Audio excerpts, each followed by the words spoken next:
ఆదిలాబాద్ పట్టణంలోని 170 కాలనీలో వెంటనే కనీస మౌలిక వసతులు కల్పించాలని CPI MLA new democracy party జిల్లా కార్యదర్శి వర్గ సభ్యుడు వెంకటనారాయణ డిమాండ్ చేశారు.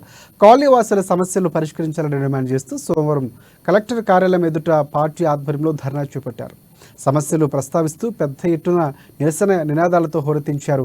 ఈ సందర్భంగా జిల్లా పార్టీ కార్యదర్శి వర్గ సభ్యులు వెంకటనారాయణ మాట్లాడుతూ దాదాపుగా 8 సంవత్సరాలుగా 170 కాలనీలో నివసిస్తున్న స్థానికులు కనీస సౌకర్యాలు కరువై తీవ్రమైన ఇబ్బందులు ఎదుర్కొంటున్నారని చెప్పారు. విద్యుత్తు, రోడ్లు, తాగునీటి సదుపాయాల కల్పనకు జిల్లా యంత్రాంగం తగు చర్యలు తీసుకోవాలని పేర్కొన్నారు. అదేవిధంగా ఇంటి నెంబర్లు సైతం కేటాయించి స్థానికుల ఇక్కట్లను పరిష్కారం చూపాలని కూడా డిమాండ్ చేశారు. ఇవే సమస్యలపై గతంలో అనేక మార్లు అధికారుల దృష్టికి తీసుకువెళ్లిన స్పందన కొరవైందన్నారు. ఇప్పటికైనా దృష్టి సారించాలని వారిని వేడుకున్నారు. లేని పక్షంలో ఆందోళన ఉధృతం చేస్తామని హెచ్చరించారు.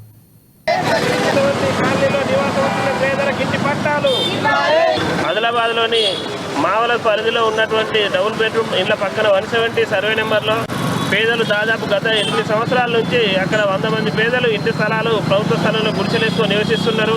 వీళ్ళకి సంబంధించిన సమస్యల్ని గతంలో కూడా అనేకసార్లు అధికారుల దృష్టికి తీసుకొచ్చినాం.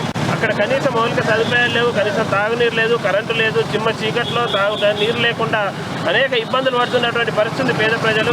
ఈ సమస్యని దృష్టికి తీసుకొచ్చినా కూడా గత ప్రభుత్వంలో ఉన్నప్పుడు కానీ ఇప్పటికి ఉన్న అధికారులు కానీ ఎవరు స్పందించడం లేదు.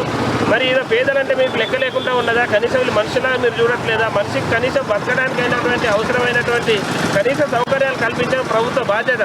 మరి ఆ బాధ్యతను ఈరోజు ప్రభుత్వ అధికారులు మర్చిపోతున్నారు, ప్రజాప్రతినిధులు మర్చిపోతున్నారు. కాబట్టి ఈ సమస్యను మళ్ళొకసారి మేము కలెక్టర్ గారి దృష్టికి తీసుకురావడం కోసం ఈరోజు సిపిఎం న్యూ డెమోక్రసీ పార్టీ ఆధ్వర్యంలో కలెక్టరేట్ ముందు ధర్నా నిర్వహించడం జరుగుతుంది. కలెక్టర్ గారికి రిప్రజెంటేషన్ ఇవ్వబోతున్నాం.